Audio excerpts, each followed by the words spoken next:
નમસ્કાર વિદ્યાર્થી મિત્રો, આજે આપણે પ્રકરણ નંબર 9 ત્રિકોણમિતિના ઉપયોગો ત્યાંથી શરૂઆત કરીએ.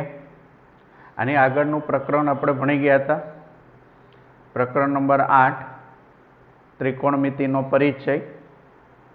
તો એની અંદર sine theta, cos theta, tan theta કાટકોણ ત્રિકોણની અંદર આ ગુણોત્તર શું દર્શાવે છે એનો ઉપયોગ કરીને અહીંયા ત્રિકોણમિતિના ઉપયોગો એની અંદર આપણે કોઈ પણ બે બિંદુઓ વચ્ચેનું અંતર, કોઈ પણ પદાર્થની ઊંચાઈ વગેરે આપણે શોધી શકીએ છીએ. સામાન્ય રીતે જ્યાં આપણે પહોંચી શકતા નથી ત્યાં આપણે ત્રિકોણમિતિનો ઉપયોગ કરીને ખૂબ સરળતાથી કોઈ પણ પદાર્થની ઊંચાઈ, કોઈ પણ બે સ્થાન વચ્ચેનું અંતર મેળવી શકાય છે. અવકાશીય પદાર્થો છે એમની વચ્ચેનું અંતર, પૃથ્વીથી એમનું અંતર કેટલું છે તે અંતર, કોઈ પણ પર્વત છે એની તળેટીએ ઊભા હોય તો પર્વતની ટોચ છે તળેટીથી કેટલી ઉપર છે, તેમનું અંતર કેટલું છે તે આપણે જાણી શકીએ છીએ. આ ઉપરાંત માનો કે નદી હોય તો નદીની પહોળાઈ કેટલી છે તે આપણે નોંધી શકતા નથી.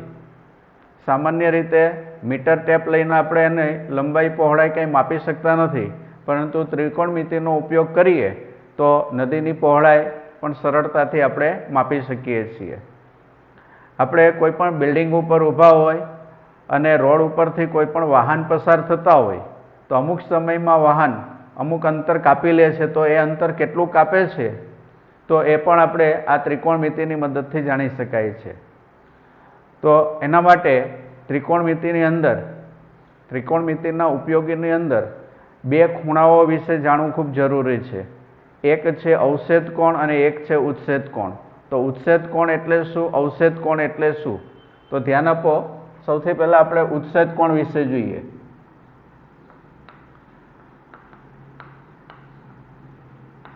ઉત્ક્ષેપ કોણ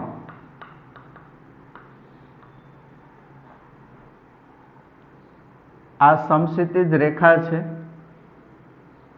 અહીંયા કોઈ એક નિરીક્ષણકાર છે, નિરીક્ષક,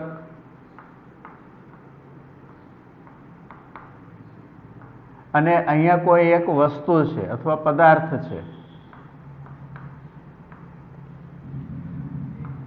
તો કોઈ પણ વ્યક્તિ ઊભો હોય અને વસ્તુનું નિરીક્ષણ કરે તો એના આંખમાંથી બે પ્રકારના કિરણો નીકળે. એક જમીનની સમાંતર જાય જે સમક્ષિતિજ રેખા અથવા તો ક્ષૈતિજ રેખા કહેવાય, ક્ષૈતિજ રેખા.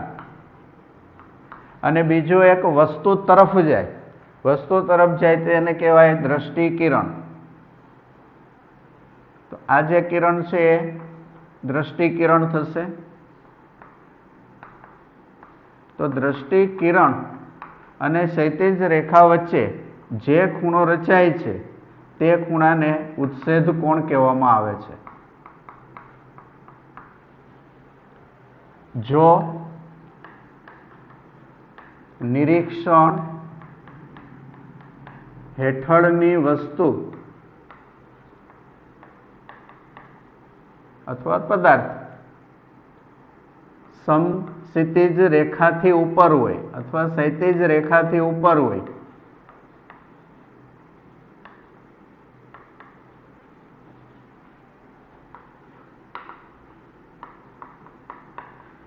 ત્યારે ક્ષૈતિજ રેખા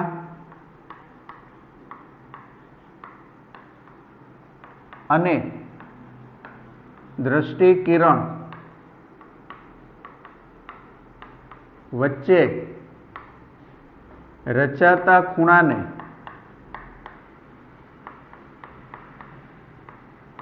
ઉત્ક્ષેપ કોણ કહે છે.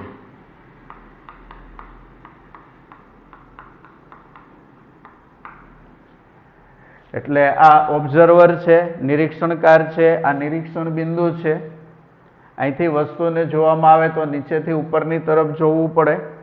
તો આ સમક્ષિતિજ રેખા અને આ દ્રષ્ટિ કિરણ એની વચ્ચે જે ખૂણો રચાય તેને ઉત્ક્ષેપ કોણ કહેવામાં આવે છે. ત્યાર પછી જોઈએ આપણે અવક્ષેદ કોણ. અવક્ષેદ કોણ એટલે શું? તો ઉચ્છેદ કોણમાં ઉપરની તરફ જોવાનું હોય, અવક્ષેદ કોણમાં નીચેની તરફ જોવાનું હોય. આ સમક્ષિતિજ રેખા, અહીંયા કોઈ એક નિરીક્ષણકાર ઊભો છે અને નિરીક્ષણ હેઠળની વસ્તુ છે એ નીચેની તરફ છે. આ નિરીક્ષણ હેઠળની વસ્તુ. હવે જોનાર વ્યક્તિ છે વસ્તુની તરફ જોવે છે ત્યારે આ કિરણ છે એ દ્રષ્ટિ કિરણ થાય, અને બીજું એક સમક્ષિતિજ રેખા તરફ કિરણ જાય જેને આપણે ક્ષિતિજ રેખા કહીએ. ત્યારે દ્રષ્ટિ કિરણ અને ક્ષિતિજ રેખા વચ્ચે જે ખૂણો રચાય છે તે ખૂણાને અવક્ષેદ કોણ કહે છે. વ્યાખ્યા જોઈએ. જો નિરીક્ષણ હેઠળની વસ્તુ, જો નિરીક્ષણ હેઠળની વસ્તુ ક્ષિતિજ રેખાથી નીચે હોય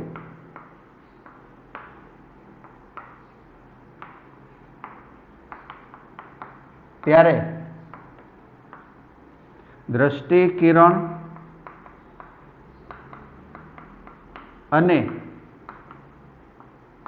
ક્ષિતિજ રેખા વચ્ચે રચાતા ખૂણાને અવક્ષેદ કોણ કહે છે.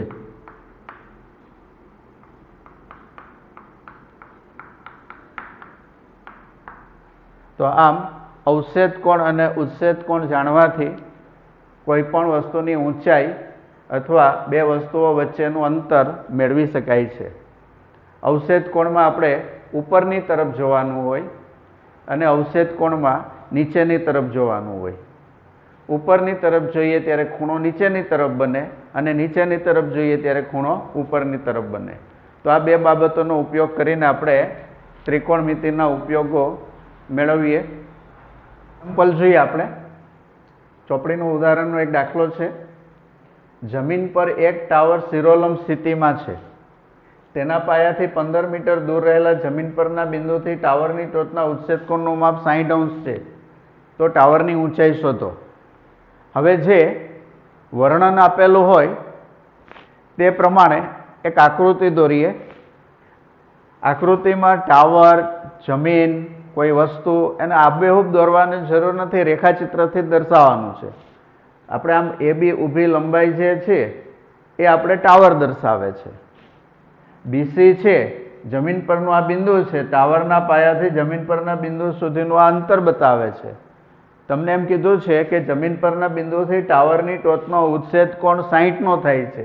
એટલે જમીન પરનું બિંદુ એટલે આ જગ્યાથી નિરીક્ષણ કરવાનું છે, ટાવરની ટોચનું નિરીક્ષણ કરવાનું છે. એટલે અહીંથી આપણે આમ ઉપરની તરફ જોઈએ તો આ દ્રષ્ટિ કિરણ થાય અને આ સમક્ષિતિજ રેખા થાય. તો એની વચ્ચે જે ખૂણો રચાય તે ઉચ્છેદ કોણ થાય. તો એ ઉચ્છેદ કોણ 60નો છે.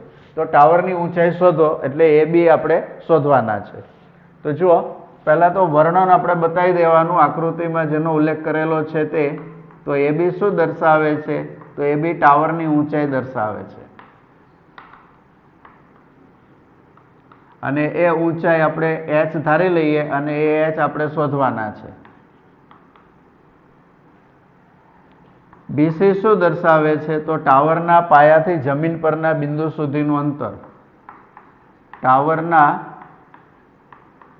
પાયાથી જમીન પરના બિંદુ સુધીનું અંતર.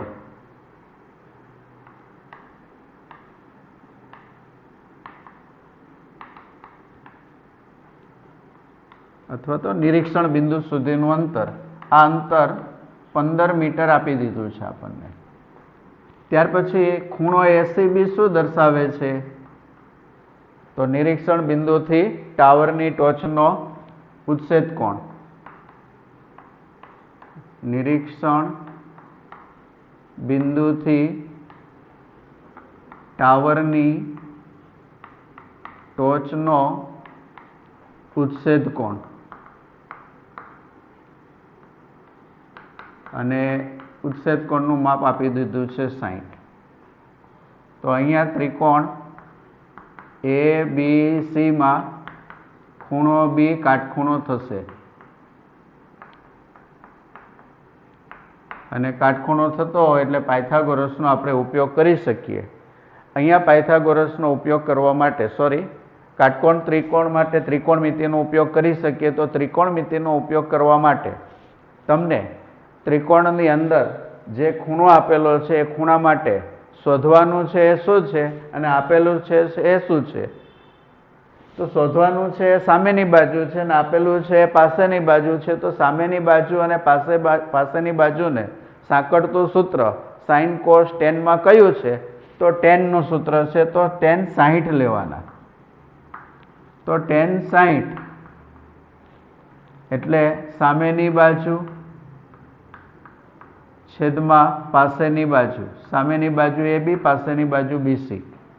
AB h ધારેલા છે, BC 15 આપેલા છે, tan 60 એની કિંમત વર્ગમૂળમાં 3 છે, છેદમાં કંઈ નહીં એટલે 1. હવે આપણે એનો ચોકડી ગુણાકાર કરીએ તો 1 અને h નો ગુણાકાર, વર્ગમૂળમાં 3 અને 15 નો ગુણાકાર. તો 1 અને h નો ગુણાકાર h, 15 અને √3 એનો ગુણાકાર 15 વર્ગમૂળમાં 3 મીટર. આમ આપેલ ટાવરની ઊંચાઈ 15 વર્ગમૂળમાં 3 મીટર છે. તો આવી રીતે આપણે ટાવરની ઊંચાઈ ત્રિકોણમિતિનો ઉપયોગ કરીને મેળવી શકીશું. ઉદાહરણના દાખલા નંબર 2 માં એક ઇલેક્ટ્રિશિયન 5 મીટર ઊંચાઈવાળા થાંભલા પર ફોલ્ટનું સમારકામ કરવાનું છે. આ માટે તેને ટોચથી 1.3 મીટર નીચે સુધી પહોંચીને સમારકામ કરવાનું છે. આ માટે તે સમક્ષિતિજ રેખા સાથે 60 ના માપનો ખૂણો બને તેવી રીતે એક નિસરણી થાંભલા સાથે ત્રાંસી ટેકવે છે અને ઇચ્છિત જગ્યાએ પહોંચે છે. તો નિસરણીની લંબાઈ કેટલી હશે? આ ઉપરાંત નિસરણીને થાંભલાના પાયાથી કેટલી દૂર રાખવી પડશે? વર્ગમૂળમાં 3 બરાબર 1.73. હવે જુઓ, માનો કે આ ઇલેક્ટ્રિકનો થાંભલો છે અને આ જમીન સમક્ષિતિજ. આ થાંભલો 90 અંશનો ખૂણો બનાવે. થાંભલામાં આ જગ્યા ઉપર ફોલ્ટ છે, બરાબર. આ ફોલ્ટને રિપેર કરવું છે. તો નિસરણી ટેકવીએ તો નિસરણી અહીંયા સુધી તો ન ટેકવાની હોય, બરાબર. તો નિસરણી થોડીક નીચે ટેકવવી પડે જેથી કરીને વ્યક્તિ અહીંયા ઊભો રહે અને અહીંયા સુધી પહોંચી શકે. તો જો અહીંયા આપણે A, B, C, D એવું નામ આપીએ તો AB છે એ નિસરણીની ટોચથી ફોલ્ટ સુધીનું અંતર થાય અને એ અંતર 1.3 મીટર આપેલું છે,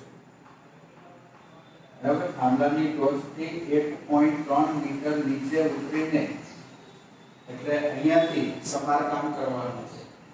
અહીંથી અહીં સુધીનું અંતર 1.3 મીટર. નિસરણીની ઊંચાઈ 5 મીટર આપી છે. નિસરણીની ઊંચાઈ 5 મીટર છે.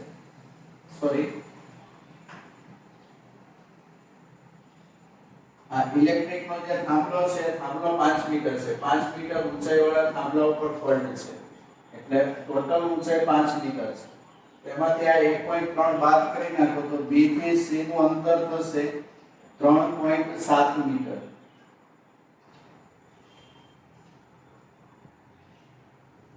હવે આ માટે તે નિસરણી સમક્ષિતિજ સાથે 60 ના માપનો ખૂણો રહે તેવી રીતે ટેકવેલી છે. આ નિસરણી છે. નિસરણી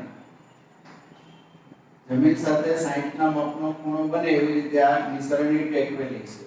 તો તે નિસરણીની લંબાઈ કેટલી હશે અને નિસરણી નો થાંભલાના પાયાથી કેટલે દૂર રાખવું પડશે? આ નિસરણી છે એનો નીચેનો છેડો છે, થાંભલાના પાયાથી કેટલે દૂર રાખવો પડશે? એટલે આ અંતર શોધવાનું છે.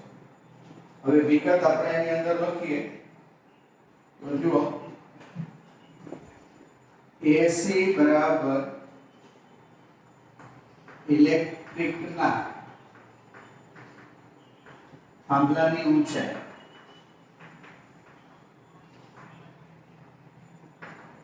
બરાબર 5 મીટર. ત્યાર પછી AB બરાબર નિસરણીની ટોચથી ફોલ્ટ સુધીનું અંતર. નિસરણીની ટોચથી ફોલ્ટ સુધીનું અંતર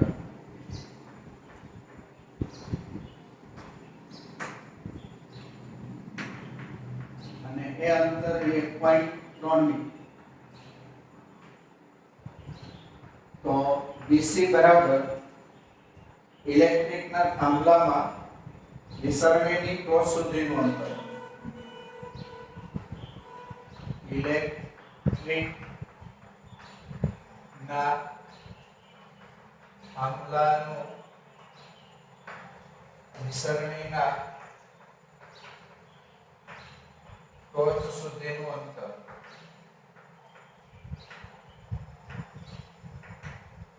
તો આ અંતર કેટલું? થાંભલાનું કુલ અંતર છે, કુલ ઊંચાઈ છે 5 મીટર. એમાંથી આ ફોલ્ટ સુધીનું અંતર, નિસરણીથી ફોલ્ટ સુધીનું અંતર 1.3 મીટર, એમાં બાદ કરી નાખો તો 3.7 મીટર થાય. ત્યાર પછી CD થાંભલાના પાયાથી નિસરણીના નીચેના છેડા સુધીનું અંતર.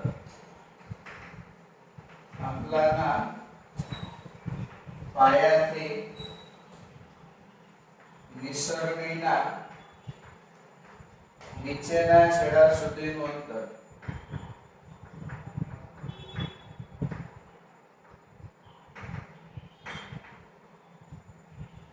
અને એ અંતર આપણે શોધવાનું છે. પછી એક BD અંતર શોધવાનું છે. BD છે નિસરણીની લંબાઈ દર્શાવે છે. નિસરણીની લંબાઈ બરાબર પ્રશ્નાર્થ છે. અને એક ખૂણો છે BDC. તો નિસરણીએ જમીન સાથે બનાવેલો ખૂણો. નિસરણીએ જમીન સાથે બનાવેલો ખૂણો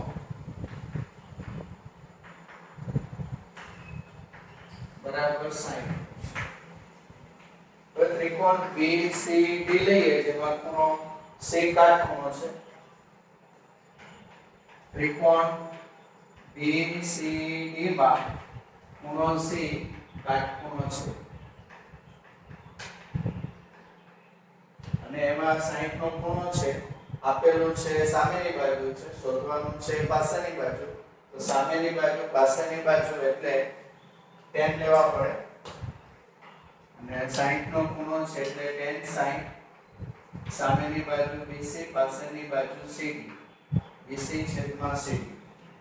તો BC નો માપ 3.7.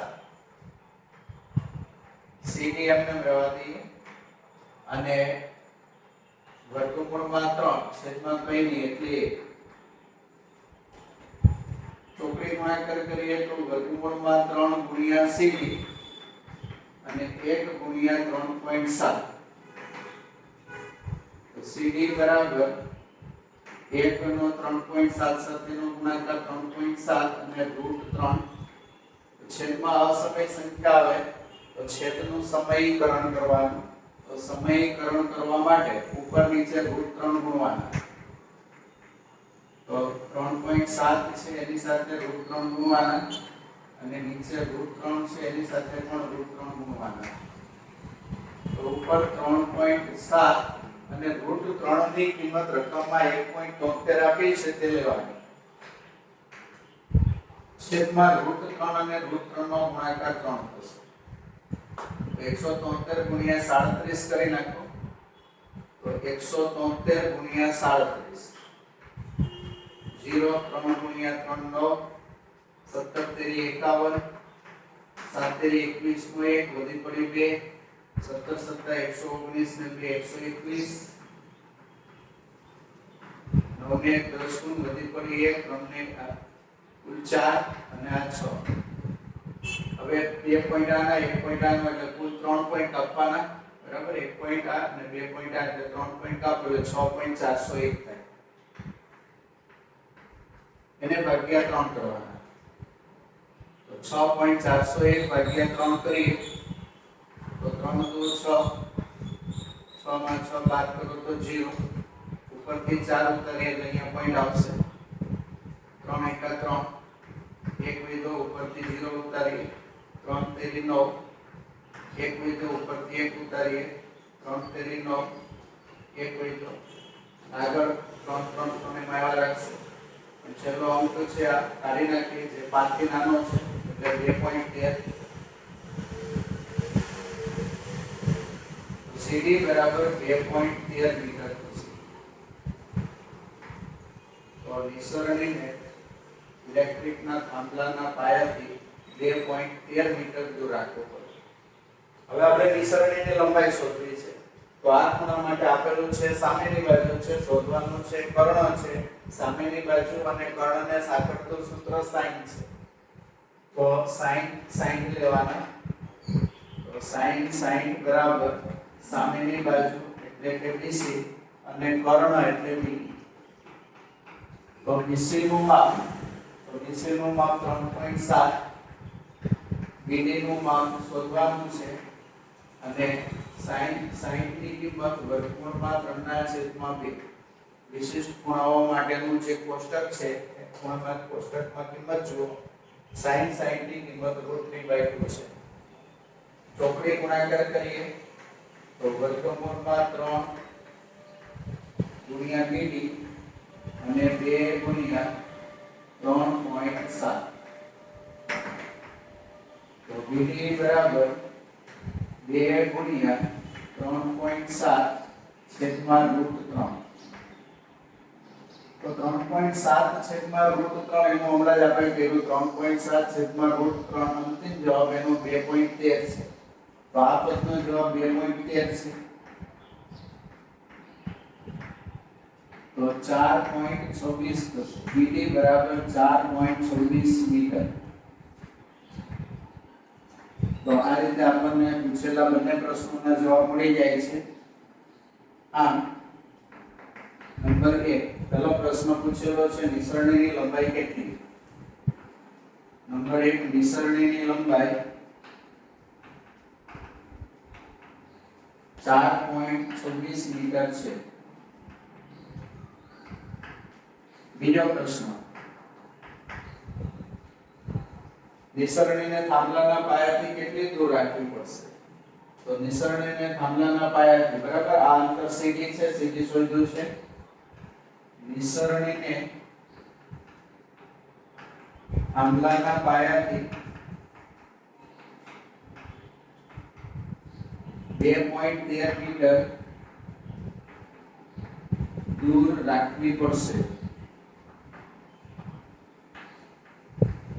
આ રીતે આપણને બંને પ્રશ્નોના જવાબ મળી જશે જો ઉદાહરણ નંબર 3 1.5 મીટર ઊંચાઈવાળી એક નિરીક્ષક એક ચીમનીથી 28.5 મીટર દૂર ઉભેલ છે તેની આંખથી ચીમનીના ટોચના વિચેતકોણનું માપ 45 છે તો ચીમનીની ઊંચાઈ કેટલી હશે ચીમની એટલે કારખાનાઓમાં જે કાર્બન ડાયોક્સાઇડ ધુમાડો ઉત્પન્ન થાય એને વાતાવરણમાં ઉપર સુધી છોડી દેવા માટે જે નળાકાર ભૂંગળાની જે રચના હોય છે તેને આપણે ચીમની કહીએ છીએ તો જુઓ આનો કે આ એક ચીમની છે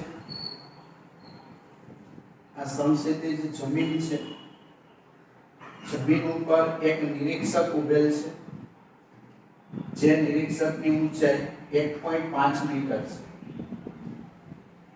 નિરીક્ષકની આંખ પરથી ચીમનીની ટોચનું નિરીક્ષણ કરવાનું છે તો નિરીક્ષકની આંખ ચીમનીની ટોચનું નિરીક્ષણ કરે છે ત્યારે સમક્ષિતિજ સાથે જે ખૂણો બને છે તેને આપણે ઉત્સેદ કોણ કહીએ છીએ તો એ ઉત્સેદ કોણ 45 અંશનો રચાય છે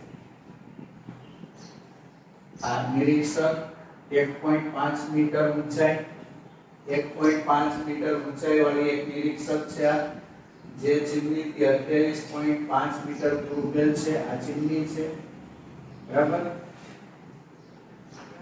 ચીમનીથી આ 28.5 મીટર દૂર ઉભેલ છે. તેની આંખથી ચીમનીની ટોચનો ઉત્સેચ કોણનું માપ બરાબર. વ્યક્તિ આ છે, માથું એનું અહીંયા હોય એટલે આંખ પણ આ જગ્યા પર છે એ માની લઈએ.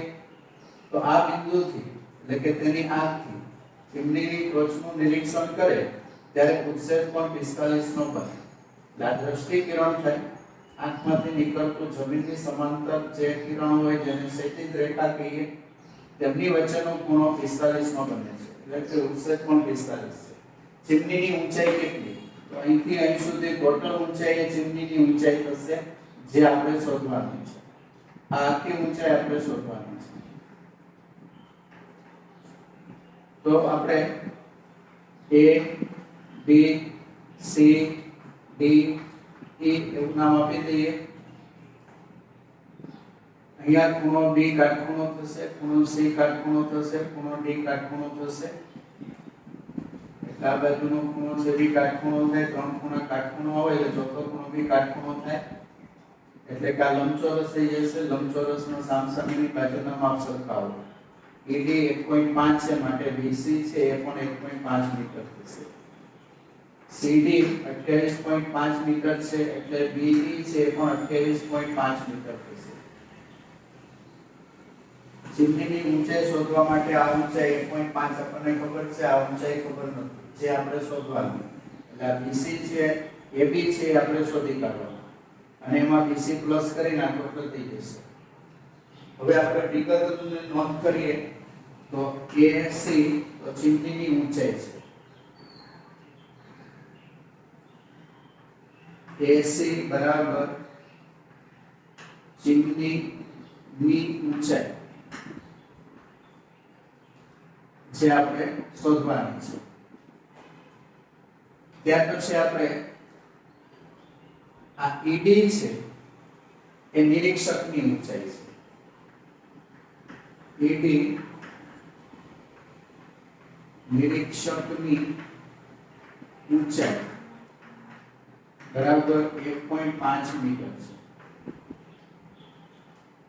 ત્યાર પછી આપણે E બિંદુ પરથી AC ઉપર લંબ દોરીએ એટલે કે EB લંબ AC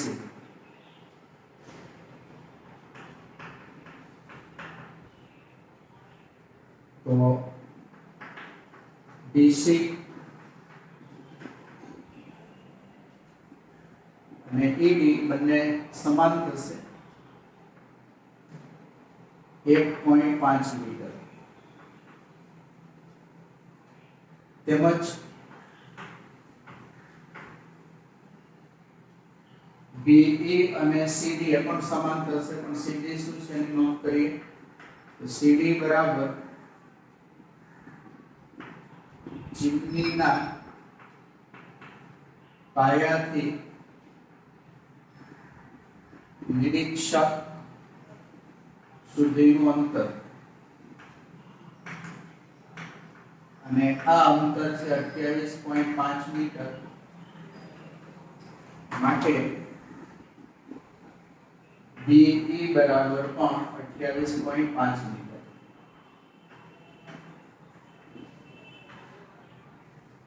હવે એક આ ખૂણો જોઈએ તો AED ખૂણો AED બરાબર S ખૂણો શું બતાવે છે તો ચીમનીની ટોચનો ઉત્સેચ કોણ છે. ચીમનીની ટોચનો ઉત્સેચ કોણ અને એ ઉત્સેચ કોણ છે 45. હવે આપણે ત્રિકોણ ABE લઈએ. ત્રિકોણ ABE માં ખૂણો B કાટખૂણો છે. કોઈ પણ આકૃતિ રચાય તેમાં કાટખૂણો કયો છે, કાટકોણ ત્રિકોણ કયો બને છે તે જો લેવાનું. તો ABE કાટકોણ ત્રિકોણ બને. હવે એમાં આપેલા ખૂણા માટે શોધવાની છે બાજુ કઈ છે તો સામેની છે અને આપેલી છે કઈ છે તો પાછળની બાજુ છે એટલે કે આપણે tan નો ઉપયોગ કરવો પડે તો 45 છે તો આપણે tan 45 લખીએ તો 45 ના ખૂણાની સામેની બાજુ એટલે AB અને પાછળની બાજુ એટલે B AB શોધવાના છે અને B એ 28.5 છે tan 45 ની કિંમત 1 છે તો 1 અને 28.5 એનો ગુણાકાર બરાબર AB તો આ બેનો ગુણાકાર 28.5 જ થાય AB બરાબર 28.5 મીટર આપણે ચીમનીની ઊંચાઈ શોધવાની છે તો ચીમનીની ઊંચાઈ તો 80 છે તો 80 માં AB વત્તા BC કરવાથી મળે તેમાં AB આપણને મળી ગયા છે 28.5 અને BC છે 1.5 તો બંનેનો સરવાળો કરો એટલે 30 મીટર થશે આ ચીમનીની ઊંચાઈ 30 મીટર થાય આપણો જવાબ થશે જો ઉદાહરણ નંબર 4 જમીન પરના બિંદુ P થી એક 10 મીટર ઊંચી એક ઇમારતની ટોચનો ઉચ્છેદ કોણ 30 છે ઇમારતની ટોચ પર ધ્વજદંડ ફરકાવવામાં આવ્યો છે અને બિંદુ P થી આ ધ્વજદંડની ટોચનો ઉચ્છેદ કોણ 45 છે તો ધ્વજ સ્તંભની લંબાઈ કેટલી અને ઇમારતનું બિંદુ P થી અંતર શોધો √3 ની કિંમત 1.732 લેવાની છે હવે જુઓ માનો કે આ એક ઇમારત છે અને આ જમીન પરનું બિંદુ P છે અહીંયા જમીન પરનું બિંદુ P છે અને આ એક ઇમારત છે જમીન પરના બિંદુ P થી ઇમારતની ટોચનો ઉચ્છેદ કોણ એટલે P બિંદુ પાસેથી ઇમારતની ટોચનું નિરીક્ષણ કરો ત્યારે અહીંયા જે ખૂણો બને છે એ ખૂણો 30 નો આપેલો છે ઇમારતની ઊંચાઈ 10 મીટર આપેલી છે હવે ઇમારતની ટોચ પર ધ્વજ ફરકાવવામાં આવ્યો છે અહીંયા એક ધ્વજ ફરકાવવામાં આવ્યો છે તો ધ્વજ છે એ સ્તંભની ઉપર ફરકાવવામાં આવે એટલે અહીંયા માનો કે આ સ્તંભ છે અને સ્તંભની ઉપર આ જગ્યા ઉપર ધ્વજ છે બિંદુ P થી ધ્વજદંડની ટોચનો ઉચ્છેદ કોણ 45 આ ધ્વજનો સ્તંભ છે એની ટોચ જોવાની બિંદુ P થી તો બિંદુ P થી ધ્વજની જે ટોચ છે એનો ઉચ્છેદ કોણ 45 એટલે કે આ આખો ખૂણો લો તો એક ખૂણો 45 છે તો ધ્વજ સ્તંભની લંબાઈ કેટલી એટલે અહીંથી અહીં સુધીનું માપ છે એ કેટલું આ માપ આપણે શોધવાનું છે ઇમારતનું બિંદુ P થી અંતર કેટલું આ ઇમારત છે અને આ બિંદુ P છે તો આ બંને વચ્ચેનું અંતર કેટલું અહીંયા આપણે નામ આપીએ P નામ આપેલું છે તો માનો કે આ Q છે આ R છે અને આ S છે તો વિગત લખીએ તો SR છે એ ધ્વજ સ્તંભની લંબાઈ થશે SR બરાબર ધ્વજ સ્તંભની લંબાઈ શોધવાની છે તો સાચી RQ શું થશે તો RQ છે ઇમારતની ઊંચાઈ છે તે 10 મીટર છે ઇમારતની ઊંચાઈ બરાબર 10 મીટર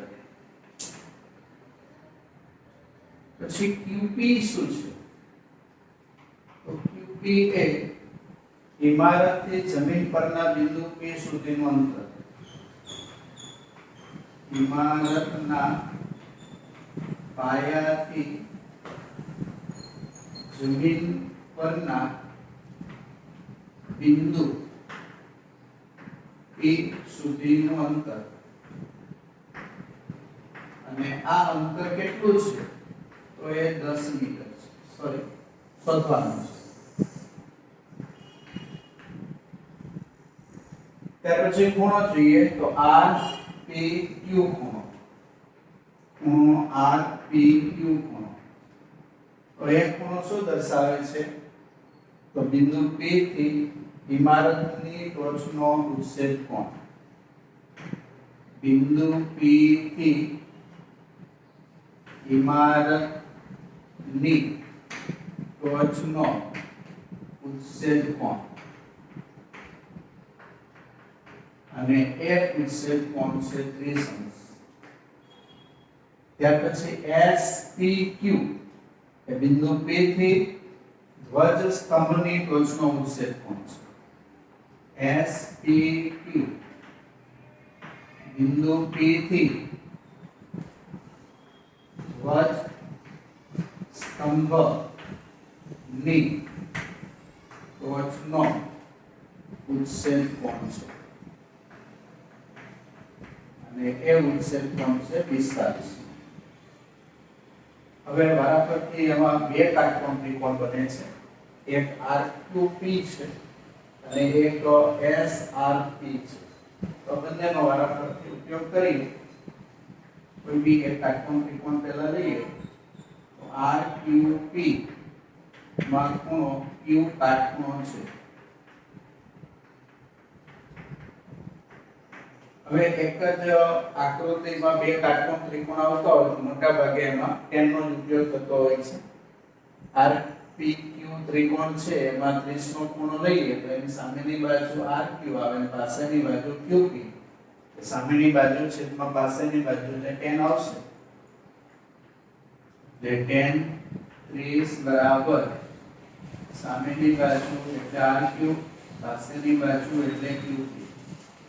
RQ તો 10 છે, QP શોધવાના છે અને એકના છેદમાં √3 tan 30 ની કિંમત.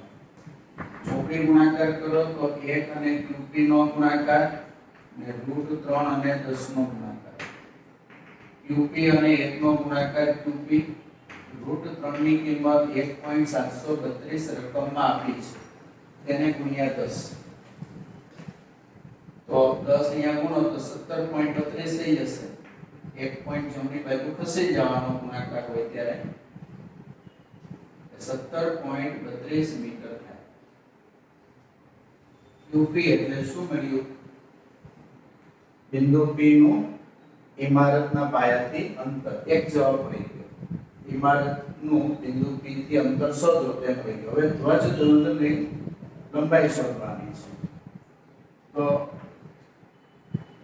હવે ત્રિકોણ છે SQP ત્રિકોણ લઈએ એમાં ખૂણો Q કાટકોણ છે. ત્રિકોણ SQP માં ખૂણો Q કાટકોણ છે. માટે એમાં 45 નો ખૂણો છે એટલે tan 45 લેવાના. તો 45 ના ખૂણાની સામેની બાજુ SQ આવશે અને પાછળની બાજુ QP આવશે. SQ છે તો SQ નું માપ લઈએ તો SR વત્તા RQ થાય. SR વત્તા RQ અને QP અને tan 45 ની કિંમત એમાં QP નું માપ આપણને મળી ગયું છે 17.32. તો અહીંયા 17.32 લખી નાખવાના. SR તો SR શોધવાના છે. RQ તો RQ નું માપ 10 છે અને QP તો QP નું માપ 17.32 છે. તો એક સાથે ગુણાકાર કરીએ તો 17.32 અને 1 નો ગુણાકાર 17.32 SR વત્તા 10 એટલે કે SR વત્તા 10 બરાબર 17.32. 10 સામે જવા દો તો SR બરાબર 17.32 માંથી 10 બાદ થાય. બાદબાકી 7.32 થાય તો SR બરાબર 7.32 મીટર.